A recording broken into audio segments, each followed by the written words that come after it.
to go to the BZA and appeal that.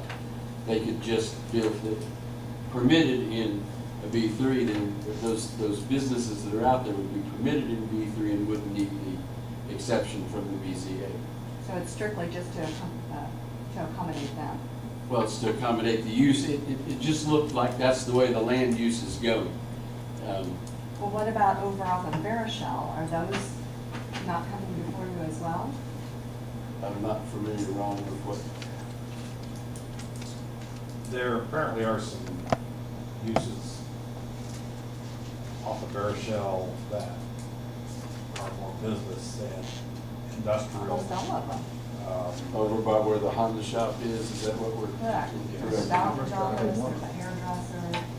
Okay, over in this. But there, I feel like the preponderance of use is industrial. Here, You've probably got three. here the preponderance of use is more of the B3. I didn't mean to run you off. No, you're right. When we looked at this, the old concrete plant that's no longer operational would have fit in I-1, and the agricultural sales or manufacturing, I kind of looked at it as sales with the assembly as an ancillary part of the sales, but anyway. Everything else out there doesn't really belong in an I-1, and that's because it came before the BZA, and the fact that when we looked at the neighborhood, it just seemed to be different. Can one of you just outline the recommendation that you're gonna make? Well, right now we haven't, that's what we're debating, but the recommendation would be to city council to change the zoning from I-1 to B3. That's what we will decide to do, yes or no, at the conclusion of this meeting. Right now, there isn't anything, it's just discussion. And the principal difference between I-1 and B3 is what? Well, in an I-1, you can do manufacturing, light manufacturing, such as the fellas did before when they had their fab shop there. The concrete plant could be there, which is no longer there, but it was allowed when it was there. And I believe the truck facility is not permitted in I-1 either. I do not think so. Okay, I thought maybe it was. I haven't read the ordinance tonight, so I can't totally remember. But that's what the whole meeting is about, is whether to recommend changing that or not. And if we don't change it, if we don't recommend changing it, nothing would change. I mean, those businesses are all permitted and going to be there as it is now.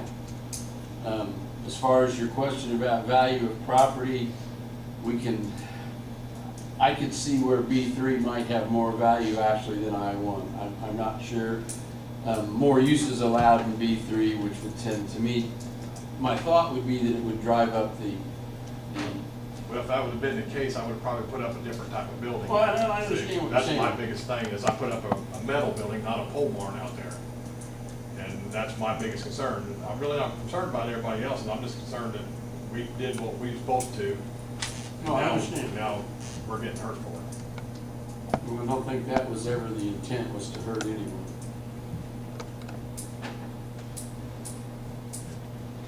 Any other comments from the audience?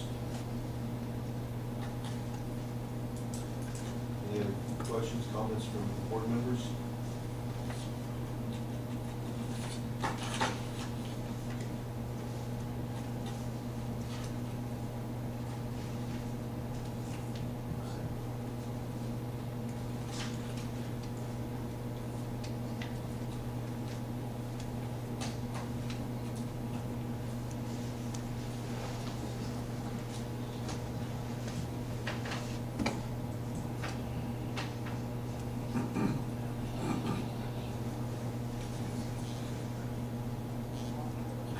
Bruce has just asked about the business there, is there anything in our statute or even our ordinance about grandfathering in? And I don't know. Well, I'm gonna speak first so I can dump this off on Chris. I've looked at that, and if there is an established use that has not been discontinued for a period greater than 12 months, I interpret our ordinance to say that would be a legal non-conforming use and it could be perpetuated forever. However, if the use doesn't exist, and on the Toomey Met's property, it might be important to figure out if they're doing manufacturing work or doing agricultural sales here. If the use doesn't exist and you were to change the ordinance, as I read the ordinance, I don't think there's a way for you to permit an industrial use in a B3. But Chris may have some. I don't think you can in the future, but I think there is legal ability to grandfather in. You think there is? I would say liberal, we're looking at it, there is.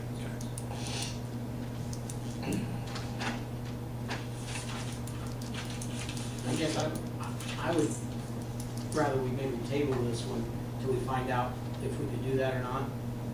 And then maybe we bring it back if we find out that is, maybe look into that, and find out what we can do with that. Chris, is I would- that- I would- I'm sorry, Jim.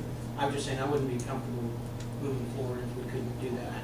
I'd hate to take somebody that's already established there and do something that's gonna hurt their business. I wouldn't. Chris, is that something that you could, do next meeting? Of course. Yes. If we table this, is it necessary to re-advertise to provide notice? No, because we would still have the open public meeting. Okay.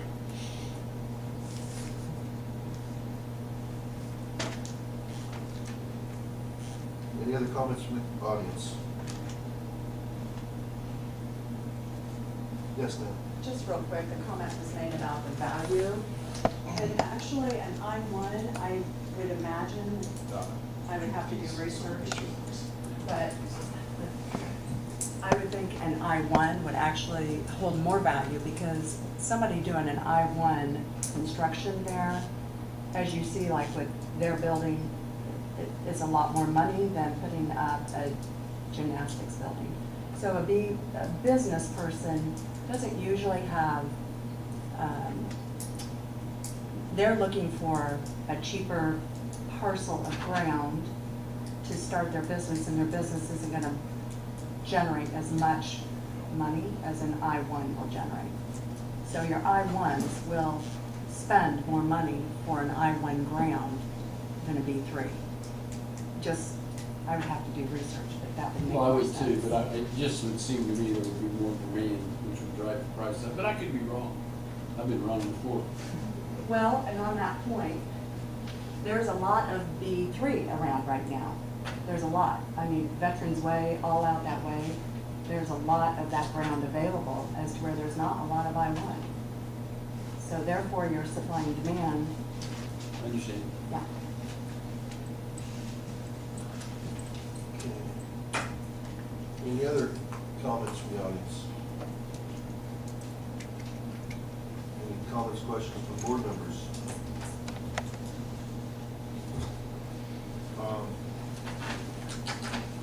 Having heard all the discussion, I guess I would be open for a motion to table this one until Chris has time to do some due diligence into what is permitted or not permitted as far as grandfathering current businesses that are in there that meet the I-1 classification. Make that motion. I'll second it. All right. Kenny, Roy, seconded. Jamie, Yes. John, Yes. Kevin, Yes. Tom, Roy, Yes, Bruce, Yes. Okay. Mark. This one's tabled until next meeting, give Chris time to do some legwork for us. Okay. Item number 4, public hearing on the rezoning of an R2, 1 and 2 family residential district to D2 general business district at 801 North Lincoln Street. this is the property where the health department is, correct? That is correct. You, I'm sorry, may I ask a quick question? When, you said this would show up as an open item on your next meeting, which will be when? assuming you do it next month, it will be the third Tuesday Oh, Third of Tuesday. April at 7:15 PM. okay. Yeah, I think 19 is Thank you. correct. Thank you, sir. Ron, go ahead. In your February meeting, you were discussing the rezoning of the hospital property outlined in orange here. And in the course of that discussion, we were talking about the fact that everything to the north along Lincoln Street is B2, and that in the last couple of years, these 4 parcels right here were rezoned to B2. And we had this one little, shall we call it an orphan, located right here, which happens to be property owned by Decatur County and occupied by the County Health Department. And you instructed that we hold a public hearing tonight, and so we have provided the legal notice in the paper and notified the property owner and the adjoining property owners. And so this is before you tonight to consider rezoning this one lot here to B2, which will fill in everything from the north as B2 along Lincoln Street. Most people got up and left on us. Have you had any residents call in regards to this one? I do not believe so. I did make a point to call individually the county commissioners as a good faith effort to the county that we're working with them, and they really had no opinion about it one way or the other. I think they're okay with it. They asked that I call the health department. I did. I didn't speak with the lady. She was on vacation and left a voice message and never heard back from her. So I don't think there's any concern about this. Any questions, board members, to Ron? Anyone from the audience have any comments or questions on this item? Our audience laughs. Having heard none, I welcome a motion to approve this for the Oklahoma City Council. So moved. I'll second. Wait, Jimmy? Yep. Yes, sir. In that order. I don't know, they both had real quick trigger fingers, but I think Roy just kind of beat him out a little bit. Roy's too quick. Please take a vote. Mark? Bruce? Yes. Roy? Yes. Tom? Kevin? Yes. John? Yes. Jamie? Yes. All right, approve that on City Council. Item number 5, report status of unsafe buildings. One outstanding accessory building at 323 North Anderson Street. I'm going to skip over the North Anderson Street. This is Northeast Street. It's been around for a little bit. I was going to get with the representative, the owner, and quite frankly, I didn't get to it. I apologize for that, but it's not in hateful shape at the moment. It does still need a little more work, and I will remind them that they need to get back to that. They may have taken a sabbatical through the winter while they were working on it. So there's that one. There is also a property at 618 North Broadway Street. That property was involved in a fire. Bruce, I think you brought that up last month. I think in December maybe there was a fire there and nothing had been done within the last week, 10 days. We have issued a demolition permit for that property, and the house is down. I haven't been by there for a day or two, but it may literally be gone at this point. I know they were It's working gone. on hauling it It's down. gone. It's gone. Yeah. So that one's behind us. Way to go, Bruce. Can I ask a question about that? Yes. Please approach. All right. State your name for the record, please. So you get to do that to us all the time. All right. Jody Kaufman. I live at 619 North Franklin, directly behind the house, 618 Broadway. Who's responsible for the alleyway that has been destroyed from them tearing the house down? We spoke with Mrs. Owens today. Oh, she's angry. No, she's very calm. Oh, was she? Yeah, She was I talked to using Judy. some choice words when I spoke We with talked her. to her I have since spoke with Johanneman, the excavation company that done the demolition. As they continue on the demolition of the Wellich property at the corner of First and Lincoln, Yeah. they are going to bring some topsoil back over so they can see the entire lot where the, I don't know the address, but the mini property was.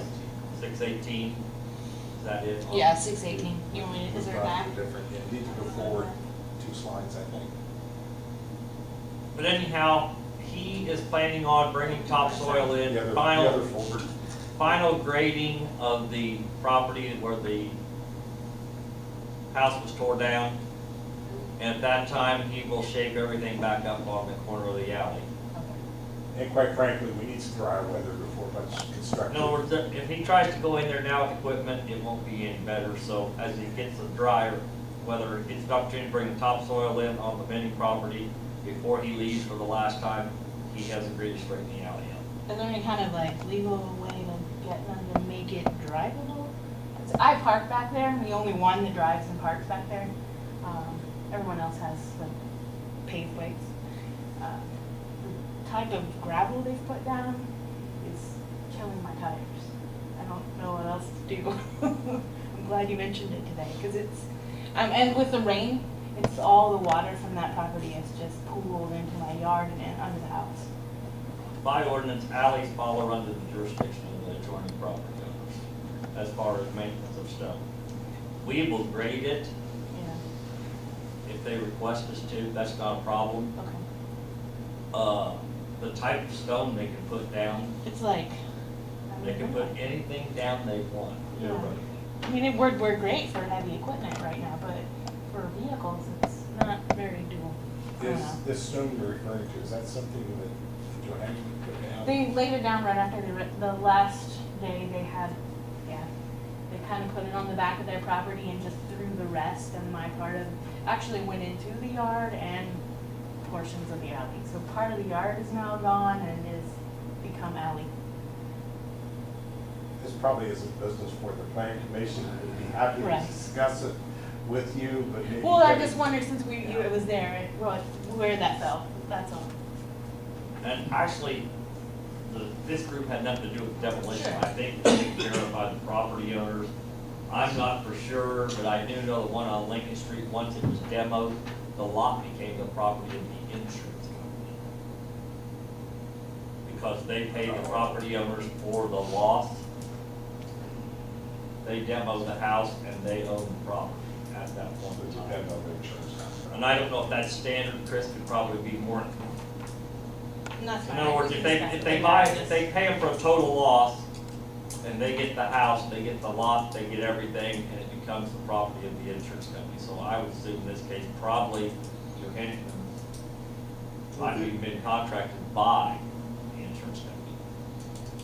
I mean, if it was stuff that they put down to help with these demolitions, I mean, I know it's not part of it, but common sense would think that you would address that, you put it out of the alley prior to Reese. The problem is they're not done. Well, the equipment's gone, so I'm Right. assuming they might. Well, but they plan on coming back. That's- Because they needed topsoil to fill in where they demoed the house, they're going to get topsoil from the Wellich site Okay. and bring it back. Then when they do the final grading on the lot, they'll clean up the house situation at the same time. Okay. Thank you, sorry. Thank you.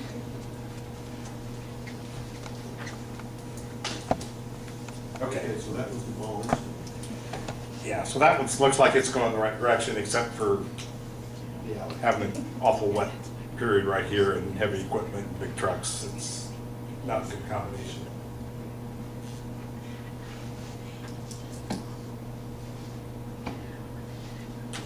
Okay. You recall this picture, this is a property on 323 North Anderson Street.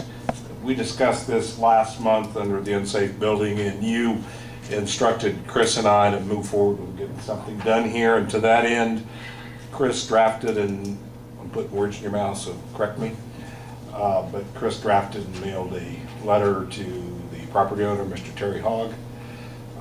I have not had any response So we haven't heard anything. I don't see Mr. Hogg here tonight. It was suggested if he didn't like what Chris told him, that he should be here to discuss with you why what we're trying to do isn't appropriate. So, given no response, I'll let Chris tell us what you can do. I think we proceeded conservatively because it's been several years since the board, the commission, and the enforcement officer sent notice to him by Ron's most recent letter that actually becomes an order. And liberally speaking, you could have gone forward and taken action even at the last meeting to enforce that order now. You were, by statute, you can enforce that order. We moved a little more cautiously to give them notice again. Obviously, the statute does require notice to the homeowner and anybody with this property interest in the property. I guess that's where maybe a little more gray in this particular situation because we don't, it's an outbuilding, it's not a residential property, and there may be a tenant in the property. We're assuming not using the outbuildings. We have not given any notice to any tenant leaseholder to the property, but we've certainly provided notice to the owner of the property. At this point, the commission can allow Ron to move forward in enforcing the order. There are provisions then to recover any costs that the city would incur. There's two different tracks to go to enforce the order. One would be through a court where you get judicial approval through a court legal action, which would give second notice to the property owner that we're moving forward and wanting to demolish the building. The second course of action would be, in this case, if it's less than $10,000 to actually make happen what you want to have happen. The city can do it on their own without getting any public bids or public letting to have it done to by a contractor. Any expenses that the city would incur, would then we have two ways to collect that, either through a court case again, through a judgment lien, or through a special assessment through the auditor's office on his property tax rate. And that's a summary nutshell of, I think, the option before you. Well, we've got to move forward on it. And I suppose the correct way to do it, my thought, is to get the court order and have it torn down.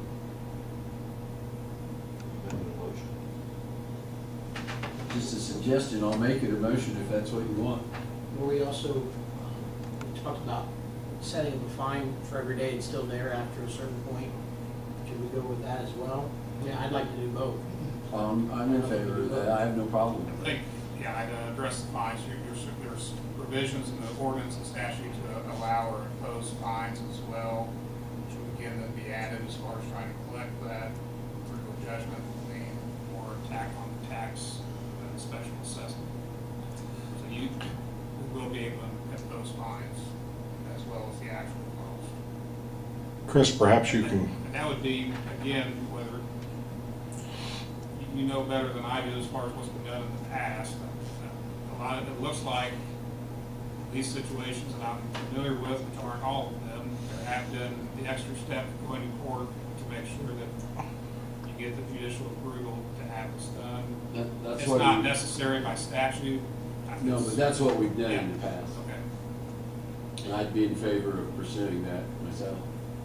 as I understand, if we do the special assessment, that is immediately put on the tax bill and due and payable the next Correct. regular payment of the tax cycle. If we impose fines, can that be done in that same way, or does the fine end up being a lien that just resides on the title to the property until financing or transfer occurs? I'll check on the fine. I think on the fine, once we impose it, it can also be as a special assessment and imposed through the tax.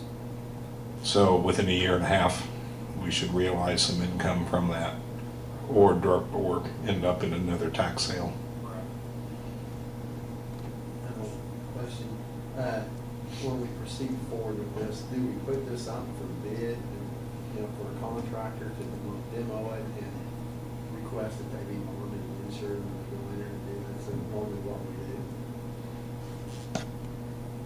I don't know from Yeah, it's normal, because less I haven't been through this I yet. mean, would you suggest that, I mean, for the safety purpose of surrounding properties? I think, I don't think you're required to, it's less, if the cost is gonna be less than $10,000. Okay. In that situation, the city could on its own. I think we can actually go tear it down. I could be That's what wrong, I'm- Chris, I'm trying- but I guess I'm I'm pretty being sure we nice can now go to say tear the that city down. can go tear it Or down. we save ourselves some money and we can tear it down ourselves. We have in the past went the extra step to get the court's approval and then tear it down. But I know Real at least straight of talk, one we other occasion, we did the actual demolition. the one thing And that can be done without court intervention. Right, we just went ahead and did it to Correct. kind of have that step on our side. the one thing we do need to do before we demolish anything is conduct a regulated material, specifically asbestos inspection. I think that's actually required in administrative code. And we have to notify them if there are any regulated materials. There will be some specific disposal requirements. And we would want to comply with all that. And we would want that if we were to hire a contractor the same way. So my motion, I guess I'll make a motion that we proceed. Got any comments from the audience on this item? Having heard none.